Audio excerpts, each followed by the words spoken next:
Good morning, and a warm welcome to your show, Sunny Mornings, Ocean Beach. I'm your host, Melissa, and it's Tuesday, May 5th. You'll be interested to know. Today is Cinco de Mayo. The holiday commemorates Mexico's unexpected victory at Puebla in 1862 and honors national pride, resilience, and cultural heritage. Communities celebrate with festive music, colorful parades, delicious traditional food, and joyful gatherings that warmly share Mexican traditions with friends and neighbors. So now you know. And now, it's time for the Surf Report. Tuesday at Ocean Beach. This morning, it's looking 4 to 5 feet with choppy conditions. Winds are on shore at 9 miles per hour, keeping it bumpy. As the day goes on, wave height drops to 3 to 5 feet by 9 a.m. and settles around 3 to 4 plus feet by noon. Expect the wind to remain onshore, but slightly decrease to 7 miles per hour later. Best time to ride is at 1 p.m. with the 3-foot incoming high tide, when the west-northwest swell is 3 feet at 12 seconds, and the onshore wind is 6 miles per hour. The first low tide on Tuesday will be a half-foot at 8:30 a.m., followed by a 4-foot high tide at 4:15. The nearshore buoy in San Francisco Bar reads 58 degrees for the water temperature. Choppy conditions persist with waves around 2 to 3 plus feet on Wednesday, accompanied by west-northwest winds at 10 to 12 miles per hour. Thursday sees a slight increase, maintaining fair conditions with 3 to 4 plus feet, but winds shift slightly, leading to choppy surf by afternoon. Friday returns to 2 to 3 plus feet, but remains choppy with increasing west-northwest winds, making for challenging paddling. This morning, there's a slight chance of light rain, and it feels like 56 degrees, with 7 mile per hour wind. The sunset will take place at 8:04, and it will rise again tomorrow at 6:08. It looks like we're in for a slight chance of rain early, then partly sunny skies, with a high near 60 and temperatures falling to around 58, accompanied by a light west breeze, around 8 miles per hour. If you're inland, it will hit a high of 62. Tonight, expect mostly cloudy skies with a low around 53 and light winds around 8 miles per hour. Looking ahead in the weather. This morning, there's a slight chance of light rain, and it feels like 56 degrees with 7 mile per hour wind. The sunset will take place at 8:04, and it will rise again tomorrow at 6:08. It looks like we're in for some mostly cloudy skies today, with a high around 60 and a mild breeze. Tonight, expect continued mostly cloudy conditions, with a low of 56 and light winds picking up a bit. Bonjour, food enthusiasts. This podcast is brought to you by Versailles Cafe and Pastries in Encinitas. Nestled on El Camino Real South, just north of Encinitas Boulevard, this cafe is a haven for culinary delights. Indulge in their amazing Eggs Benedict or their gluten-free crepes. You can grab a panini for lunch or just breeze on through to get your morning coffee. They are open every day from 8 to 5. So stop on by and don't forget to tell them Sunny Morning sent you. In local news, California's largest home insurer, State Farm General Insurance Company, is under investigation for allegedly violating state law over 400 times in its response to the 2025 Los Angeles County wildfires. The California Department of Insurance initiated the investigation following complaints from survivors of the Eaton and Palisades wildfires about inconsistent decisions by State Farm's adjusters and poor communication. A report released on Monday indicates that the insurer breached California's insurance code in more than half of the reviewed cases, which included a random sample of 220 claims. State Farm acknowledged some alleged violations, describing them as unintentional oversights and file-specific errors.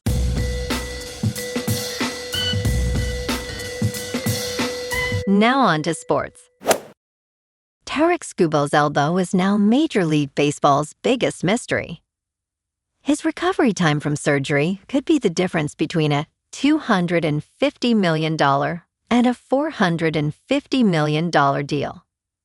The Detroit Tigers' postseason aspirations also hang in the balance. Skubal, the Tigers' back-to-back American League Cy Young Award winner, is headed to the injured list with loose bodies in his left elbow. The team announced the news on Monday afternoon, just hours before the 29-year-old was slated to start against the visiting Boston Red Sox. Both Skubal and Tigers manager A.J. Hinch spoke to reporters about the injury. Because Skubal has yet to undergo surgery, it remains undetermined how long he will be sidelined. The typical recovery time for injuries of this sort can vary anywhere from 2 to 5 months. Hinch stated he needs to get it taken care of. Surgery is going to happen soon. He added that Skubal is going through all the details of what that will mean. Who, what, where, and when. Late in Skubal's most recent outing on April 29th against the Atlanta Braves, the lefty experienced discomfort in his elbow. After blowing a 2-1 sinker by slugger Matt Olson in the 7th inning, he felt the pain. In local sports, the Giants got back on track last night, beating the Padres 3-2 at Oracle Park. It was a dominant pitching performance, 7 innings, 2 hits, 8 strikeouts, no walks, exactly what the team needed to snap a 4-game losing streak. Casey Schmidt went yard, and Luis Arraez was 2 for 3. San Francisco is now 14-21, and they've got a chance to take the series tonight at 6:45 when Logan Webb faces Walker Buehler.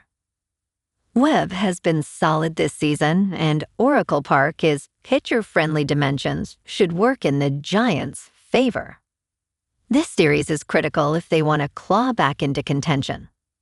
Meanwhile, down in San Jose, the Sharks' offseason is already taking shape. Macklin Celebrini is not taking much of a break after his record-breaking rookie season. He is heading to the World Championships to represent Canada. And there is more good news on the extension front. Will Smith has indicated he wants to sign a long-term deal with San Jose, following Celebrini's own desire to stay. Both moves signal real confidence in the team's direction. The Sharks also know their Edmonton first-round pick will land at 19th, or 20th overall.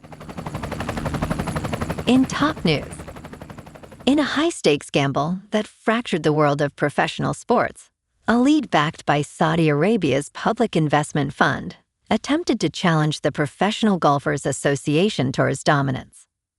However, now the Public Investment Fund has announced it will cease funding the circuit at the end of the 2026 season. The league, which aimed to reinvent the game of golf, is currently on life support as its main backer pulls the plug. Star athletes now face steep challenges to return to the Professional Golfers Association Tour. This experiment, costing $5 billion, has sparked significant controversy. In business news, get ready to work for 60 years as living to 100 becomes the new norm.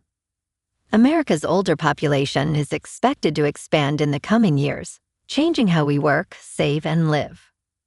A 100-year lifespan will bring many changes, most notably a 60-year career to fund it.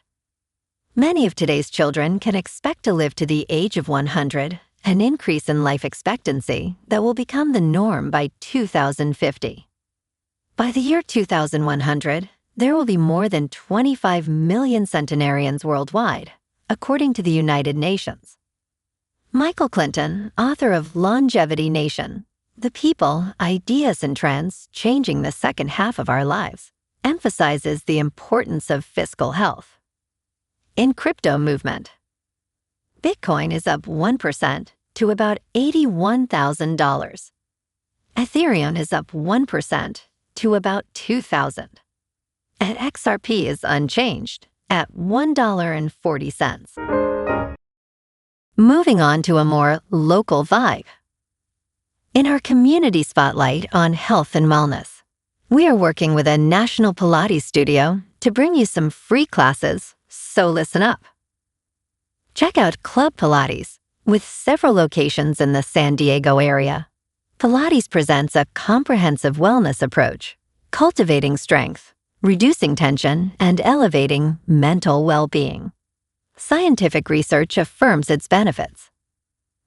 So now you can check out Club Pilates for a free class, with locations in Encinitas, Solana Beach, Oceanside, La Jolla, and more.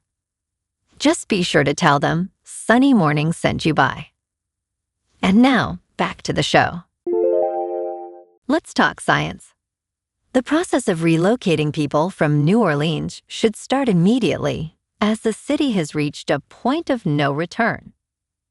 A new study warns that it could be surrounded by the ocean within decades due to the climate crisis. Ongoing sea level rise, coupled with rampant erosion of wetlands in southern Louisiana, will engulf the area within a few generations. The study estimates that the city may well be surrounded by the Gulf of Mexico before the end of this century. Southern Louisiana faces 3 to 7 meters of sea level rise, driven by global heating and strengthening hurricanes. And in entertainment news, Paramount's guidance has nearly doubled its theatrical film slate in 2026. However, it will see significantly lower box office revenue overall from those movies, according to the company. David Ellison, Paramount's guidance's chairman and chief executive officer, stated the company is firmly committed to releasing 30 films theatrically per year once it merges with Warner Bros. Discovery. Ellison mentioned that Paramount grew its slate from 8 films in 2025 to 15 in 2026. For 2026, Paramount expects significantly lower theatrical revenue year over year due to lower average box office revenue per film. Well, alrighty folks, it's time for the quote of the day. And today, our quote comes from the American novelist and Nobel laureate William Faulkner. And he said, "The past is never dead. It's not even past," reminding us that history and cultural heritage continue to shape our present and future. And that's a wrap for this morning. You can check out our Instagram, YouTube, and TikTok for some captivating aerial videos with local news and the surf reports. Have an amazing day, my good friends. We'll see you tomorrow with another episode of Sunny Mornings, Ocean Beach.